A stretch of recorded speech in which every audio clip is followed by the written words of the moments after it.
I think sim racing is a huge part of my life. Jodie Sloss is famous to make boys cry on track and outside of track. I look at the sim and my sim technique to make sure that I'm better when I actually get the chance to get out on track. Is a living proof that no dream in motorsport is too far off reach after clinching the first winning without ever having raced before. My driving technique comes from a lot of natural feel as well from the car. Jodie, welcome to the podcast. Thank you so much for having me. I'm excited to be here. First time on Escapade, I have to ask, how do you feel about Escapade in Silverstone? Incredible. So I've just had the tour. This is the first time I've been here. A few people I know have been here and they've been ranting on about it to me. So it's incredible. It's incredible what you've done. Obviously the artwork is the main picture here, and I know Renata very well who's put that all together. So it looks incredible. I'm very excited to be here. First question always on podcasts is what you think about sim racing or what sim racing means for you. It means a lot. It really does. Somebody that comes from hardly any experience in racing and no budget coming into this either. I think sim racing is a huge part of my life because, as you know, getting in the race car costs a lot of money. So sometimes making sure I know the lines, learning new tracks, even just improving my technique. I look at the sim and my sim technique to make sure that I'm better when I actually get the chance to get out on track. Okay, we will talk a little bit more deep, but first I have to ask the beginnings. You start racing horses and after you decide to go for cars. Why? Yeah, more horsepower. More horsepower. Yeah, so I started my kind of life loving horses. My mum got me into that at a very, very young age. Maybe that's where my kind of natural fearless drive has come from potentially, but from there of course I moved up to race cars. Instead of 1 brake horsepower I had about 600, which is really exciting.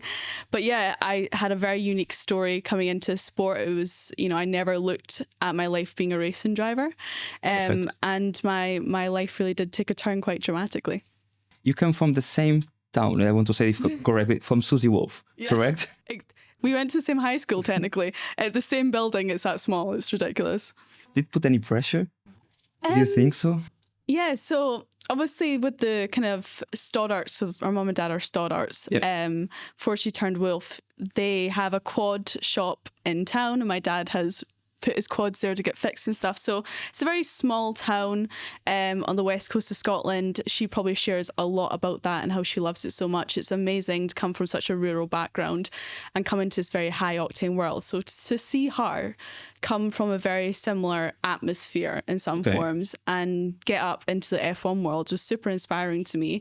And instead of the intimidation, it was more just motivation to follow in her footsteps. So first we're going to talk about sim racing and after we're going to talk about your career because there's a lot of things to talk. Talking about sim racing, you are part of Motorsport UK. Yeah, I was. That's, I think, second year? Yeah. So they help you a lot with the part of the sim training, no? Yeah. With which companies they work outside of Motorsport UK? Is just there or you go to like base performance, iZone? Yeah, so a bit different. So with Aston Martin this year, it was more kind of base performance. With Motorsport UK, they have their 2 own simulators at their headquarters, which I'm super lucky about. So I think they're around like 50 grand simulators or something around that sum. I don't want to make, they were really high quality simulators and they do use some, from what I'm aware, for sim racing and stuff like that as well. And they have their sim leagues that they do in Motorsport UK. So I was very lucky to, when I obviously don't have my own simulator at home in Scotland, I think it'd be very inconvenient to have a simulator up in Scotland these days when I'm down in England so much. But when I can afford to buy my own simulator, it was super simple to kind of go to them, look at them for some help and obviously some coaching and get in their simulator to learn new tracks. So if you're talking about simulator at home, what do you have? I don't have anything. Nothing? I have nothing. No, I know this is the most, I hate saying this, but being a racing driver, I really need one. I really do need one. But there's just been so many things I've had to buy recently or other opportunities I've had to spend my funding on, and it's just not been a simulator. And I've been saving so much to get one because I'm really dying to get one. And that's one of my questions is because when you talk about motorsport, talking about deep pockets, that's the first thing you need to think is money. So how can you think that we can help more female drivers to even jumping with sim racing or with motorsport? How can we help them more to get more sponsors? What is missing? It's certainly a really tricky sport, and I think I've come from such a different perspective coming into this. So I think I've honestly worked so hard, and it's so hard to pinpoint an exact thing. So I think every single story is different. But for me, it was always proving my talent would give me potentially more opportunities. And we can all agree simulators and sim racing is the more cost-effective way to get out on track, race people and get race experience, and obviously get out there and prove that you do have the ability. Obviously, we've seen Gran Turismo and we've seen all these crazy stories, and people actually sometimes refer my story to kind of Gran Turismo kind of fact, even though I wasn't sim racing beforehand. But honestly, it's such an amazing tool to get to the next step. Even though it is a computer, it's extremely different when you do get into the thing. But it is also really realistic that techniques I have learned in the sim have transformed a lot into real reality racing. That's funny, because I when I talk with the drivers that are, I'll say, above 4 years old, for them, for them, they feel that sim racing is not helping them so much, and I think it's because your mentality is already completely different. And I think as a young driver, you can focus more and absorb more what sim racing can give you. See the example, Lewis Hamilton, he said he don't like sims, and after Max Verstappen, he loves sims. So it's so different. Versa. Yeah, I think speaking from a racing driver perspective, even myself, like my driving technique comes from a lot of natural feel as well from the car. So I've literally been thrown into this, only done it for 2 years and done really well with it as well. So some drivers potentially suit the sim a bit better. Max Verstappen use it as such a good tool. I'd love to hear more of Lewis Hamilton's thoughts on it as well. But when it comes to costs and stuff like that, it is the best tool to get up there in racing. Yeah, that's why my next question is, you think sim racing can help the next female generation in terms of cost to jump to motorsport? You think the sim racing can have an impact on that? No, certainly. It's absolutely got to. I think it's sometimes so unrealistic, even when I was sitting in my home in the west coast of Scotland, and yeah, maybe I watched Susie get up to the next pinnacle of motorsports, but for me, with the money situation and everything I was faced with, I wasn't in the situation to jump in a race car the next day and put a fresh slick of tyres on my car and understand how that feels, or be on a wet test day. I just wasn't in that position at all, and I was very lucky, and I worked extremely hard to get to that point and to do what I'm doing today, which I absolutely love. But sim racing was a tool I could use to go out on wet tracks, to try new slicks, to potentially try new setups, and this technology is extraordinary. The stuff you can do with it is even bizarre to me as a racing driver, and I think there is so much scope to potential and opportunity, and maybe there should be more sim racing leagues that should be noticed, and more kind of Gran Turismo aspects that should be brought into the world. Is one coming, is Prodigy. They are doing so you start on different types of sims, even if you start on a phone, and after if you win your league, you have a possibility to go radical. I think they are doing now in Atlanta. So they are giving a chance, but still there's a lot of funding that needs to be done. Now, talking about funding, let's talk about sponsors. Yeah. How can we help you to raise that sponsors? Oh, that's a very good question. Obviously, sponsorship is such a massive part of my career. Yeah. Definitely, if someone from my story, my background, I extremely value my partnerships, and I value just my story being told. I think again, with females coming into motorsports, making my name heard and showing my potential on track, and showing that I am more than worthy of competing at the very top level, and I have that extraordinary potential to do what I'm supposed to do, helps overall. So even you get my name out there and giving me an opportunity to tell my story really does impact stuff. Where can we see you normally? Instagram? Best place, Instagram, LinkedIn? Oh, Instagram is my favorite, I think, right now. Yeah, so Jodie Racing is my Instagram. I think my TikTok's exactly the same, so searching Jodie Sloss, you'll probably find it quite quick. Should I ask Ollie where is the strongest part of social media? Director. Your TikTok, definitely. I think Instagram. Yeah. Instagram is my more engaging. More engaging, but TikTok gets you way more views. So I will put TikTok, I will put the link for... Just put Inst. The videos that are the best is the simulator videos. Actually, Really? No. See, on Instagram, My Okay. simulator videos, I don't know, what's the highest rated? Like 1.1. 1.1 million? million? Perfect. We will put that one up here on the channel. As part of my sponsors, they give you here a present. Let me just open. It's nothing This special. was it feels like Christmas. It's like a Christmas. This comes from Prover Racing. Prover Racing are the new way of helping drivers. So they make you a QR code where they help you getting sponsors, where they try to help from young age. So they help a lot of karting drivers. It's something new. So, but they offer you, I think, it's a hat, a hoodie, the same one that I have, and I a love mug. hoodies. No, thank you so much. On my part, to help the channel, you know, click, please, if you like, share, helps a lot. You know that the money that we do on the YouTube go to drivers. Jodie saw that in Brandach. You have a Ginetta driver that won the Championship Junior first time from Sim Yeah. to Real. We have Lucas Blakey that won one of his races. So, you know, we need to like, subscribe, please. And support click all the these young time. Yeah, drivers. exactly, support. Yeah. I know that when you started, you jump without any experience. Yeah. How important was that competition? Yeah, I mean, coming into the competition, I initially won. So it was a Facebook ad. Okay. It was just after COVID. I seen it on Facebook, and I was like, "What the hell is this?" And I'd always been into cars. Like I own like a BMW 36. You know, I was always kind of a car girl, an enthusiast. But looking into racing again was an impossible task for me. I didn't know anyone in racing. It seemed really unrealistic for me. I didn't have a female role model apart from Susie really that I really looked up to. So I entered it after COVID thinking, you know, a new experience that I could try. There was assessment days all over the UK. There was around 1,000 girls from 35 different countries that entered into this. And I went into it without ever karting before. I think I went rental karting a few times with my family and friends. It's not the same. No, really not. I had no idea what I was doing.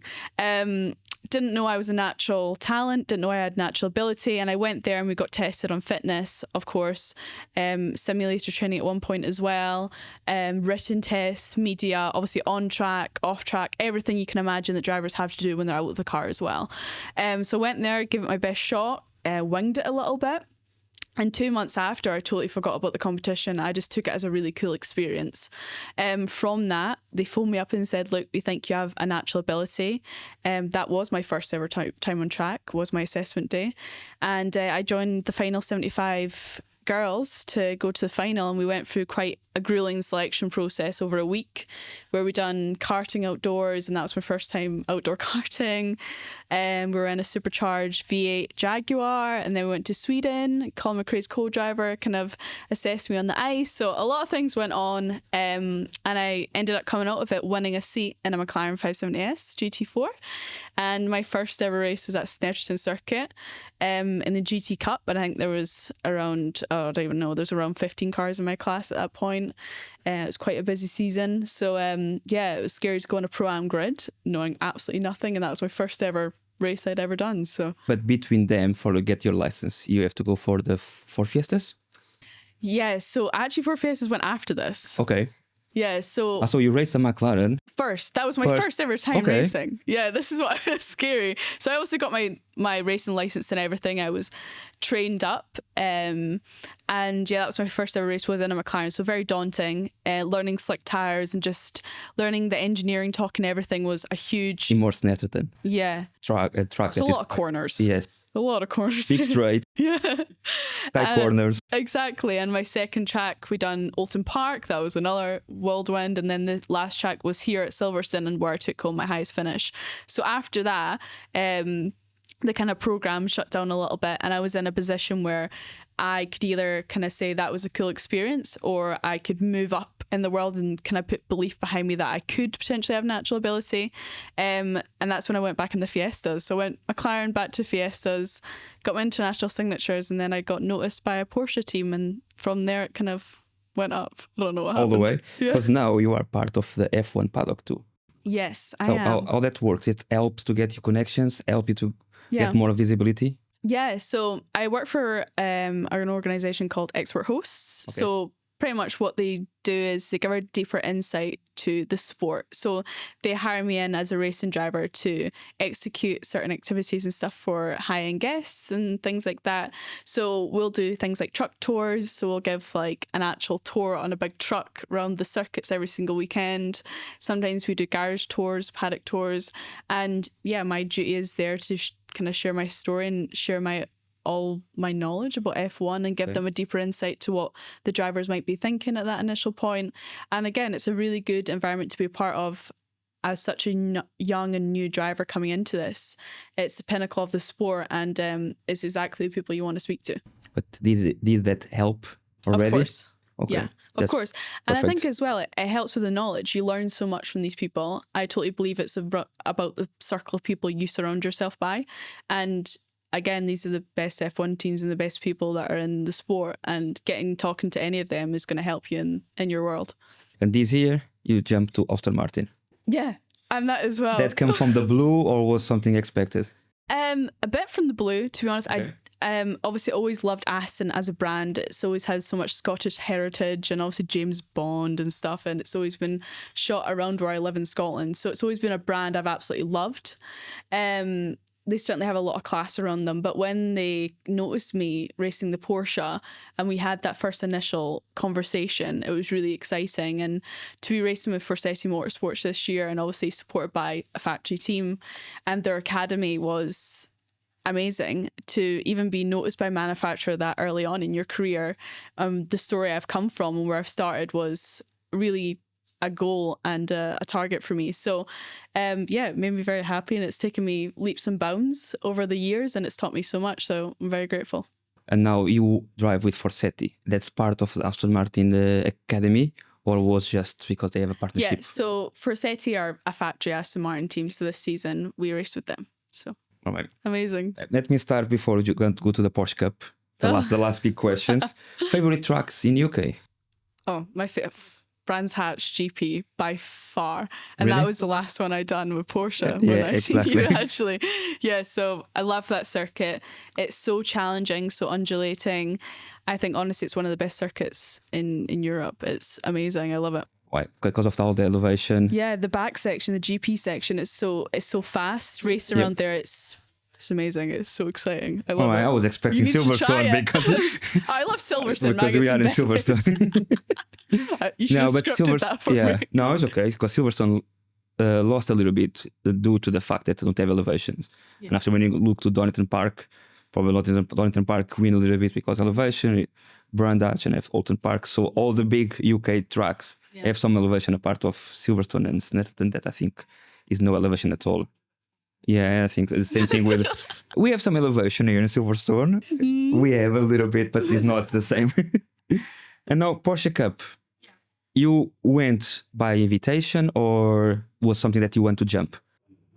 I think after being in the 991 Cup car with Race Drive the season before, they gave me an amazing opportunity to get in that crazy car. It taught me so much as a driver.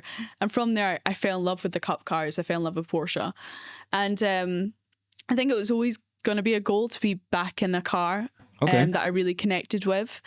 And it was just an opportunity that came up that I could potentially take part in the final round at Brands Hatch for the Sprint Challenge. And honestly, I couldn't even picture myself last year racing in a championship on the Toka package, on the Toka weekend with the touring cars. Like for me, that was something that was so at my reach. So to be able to get there and get pole position, get fastest lap and get a podium out of it was mind-blowing to me. So it was a really exciting weekend. It was around my favourite circuit. It was amazing to be with the fans and again to be noticed, to get my name out there a little bit more.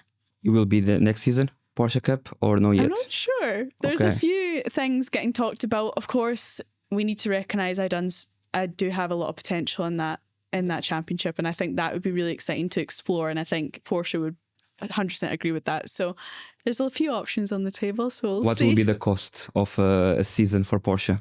Oh God, it really depends. It can fluctuate with stuff, but I think you're always going to kind of looking at 250,000. That's Nice number. That's a lot. That's a lot. Yeah. Just for you or for team? For the team, so For the kind teams, of okay. package, yeah. That's a lot. I know. There's a lot to ask for young drivers to put. It's unreal. One isn't of it? your sponsors is Podium. that is know by their sims, and I know that you've been there on the sims. Oh God, their sims are so funny. I love them so much. Yeah, I want to ask you, how was the experience with podium sims? Well, first of all, so they are like motion sims, and you can probably explain their setup way better than I can. But I remember Tracy from Podium, I love her so much, Tracy and John, they were like, look, go on the sim, have a bit of fun. Don't use it as like a train, just go and have some fun. And I had Ollie with me, my videographer, and he's done karting and stuff before when he was younger. He was a really good karter, so I was like, right, let's have a few races. So you can actually race each other on these different sims. Three drivers. Yeah, at a apart time. from him absolutely T-boning me every single lap. Ollie. I know. Apart from that, Ben was not happy from Podium. Apart from that, it was so much fun. I've never had so much fun on a simulator before. And again, that's another great aspect from the whole technology side of You talk about Ben, when you try it, Ben texted me and said that it was Jodie arrived to try, and he said that you went really fast. He was quite surprised. Yeah, because I mean, you adapt Ollie very was well. bumping me down the straight, so that probably explains it. Yeah, but there, like I say, you have bad kickers, you have a little bit of motion. He's a projector, so you are. It's more, really immersive, isn't it? Exactly, you are more immersive. In terms of sims, did you prefer iRacing, Assetto Corsa? Which one you feel that help you a little bit more? Honestly, I switch and change sometimes. Depending on the car, on the model. Yes. Truck. So this is another big thing. This is probably the only irritation I have with the simulator sometimes. But depending on model, even tires, and sometimes one doesn't have TC settings, and just like little tiny things that make a huge difference in driving.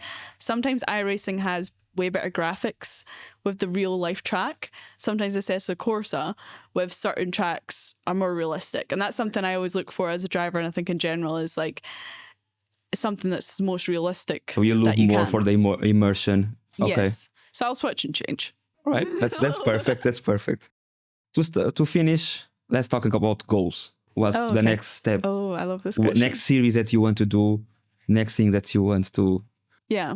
I think there's my overall goal is obviously always going to be the 24 Hours of Le Mans. That has been my absolute goal for so long. I think that's why, again, I'm so attracted to manufacturers like Porsche, who have had 19 Le Mans wins, and a manufacturer I've followed for so long. Next year, of course, I think we're even looking overseas a little bit to America and stuff like that. I think I'm just working so endlessly hard with to the Rafa Club? Potentially, you never. They do the Porsche. They are one of the sponsors of Porsche. So yeah, it could be one possibility. So it could be anything. I'm just looking for an opportunity that gives me the best leverage into the next season and making sure we have that constant effect and that progression. Of course, it's really good that I have a good support system as well. So finding the next race team, or if I were to stay with my old race team, race drive with Porsches, it really does depend. But I think, looking to kind of 992 Cup cars and stuff like that always excites me. I really want to get back in one. And if you want to do Le Mans, you want to do on a GT, or you want to go to the prototypes? GT has always been where I wanted to go, but I've always looked into prototypes too. So it's one of those situations you would never say no to a Le Mans opportunity. So I can't be picky. Really? And how long you think that's gonna take to reach Le Mans? Is a goal in 2-3 years? Is a goal? I think coming into this, I always initially had a goal of 5 to 6 years. I think that was always my goal starting off. But again, this is a sport that you don't know what's going to happen the next week, the next round, the next race. If you're going to have budget, if you're going to have sponsorship to get to the next round. I think that's why these last first years of my career have been so important, is making sure I had that momentum with my partnerships and my sponsors, and to have them alongside me when I do go to the Le Mans grid. And that's why I've worked so endlessly hard for these past few years to make sure when I do get an opportunity I can say yes to, I've got stuff behind me that can support me. So it really depends mainly on the sponsorship, of course. But again, I totally believe that my ability on track will get me there as well. And hopefully support from more manufacturers and more opportunities just to develop. All I want to do is learn and want to be the best. So, yeah. So do you agree that is missing a little bit of more female companies sponsoring motorsport to make that happen? Yeah. So obviously when I work in F1, we work a lot with F1 Academy as well. And to see even makeup brands like Charlotte Tilbury, which I use day in and day out, be a part and really flood into this female talent is really empowering. And I think definitely my goal has always, again, been to be supported by kind of female brands or even female owners. I think it is very empowering, and this is a sport and talent that are waiting to be spotted. So yeah, of course. Anything that you want to leave on the podcast before we wrap? I would probably just say, if anyone's kind of watching this and they're kind of thinking about getting into racing or they don't know how to get into it, I think, like you said, just start. I think if you take action, it's really important, and getting out your comfort zone is really important. Get out there, start introducing yourself to people, and just try your best to start your journey. That's the one thing I want to say. Yeah, I agree. I think you need to go to race days or race weekends. Yeah, just meet people. Meet the people. Yeah. Everyone is friendly. If you go to a young series, like we talking about Ginetta, where we meet, there is easy to reach people. It's easy to go to the paddock. Yeah. Drive sims. Drive the maximum possible that you can. Driving sims. Yeah, exactly.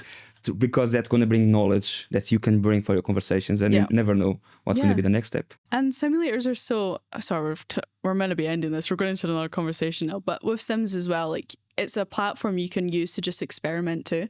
I feel like if you go in a real race car and you don't know what you're doing, if you make a mistake, it's normally very costly. In a sim, get out there, try different things, watch on boards, just do what you can. Found the best breaking point before you take it on the next time that you go to track. Oh, I break down here, work. Let me try. Be adaptive. Yeah, exactly. Honestly, yeah. Well, thanks so much, Jodie. No, thank you for having me. I really enjoyed it.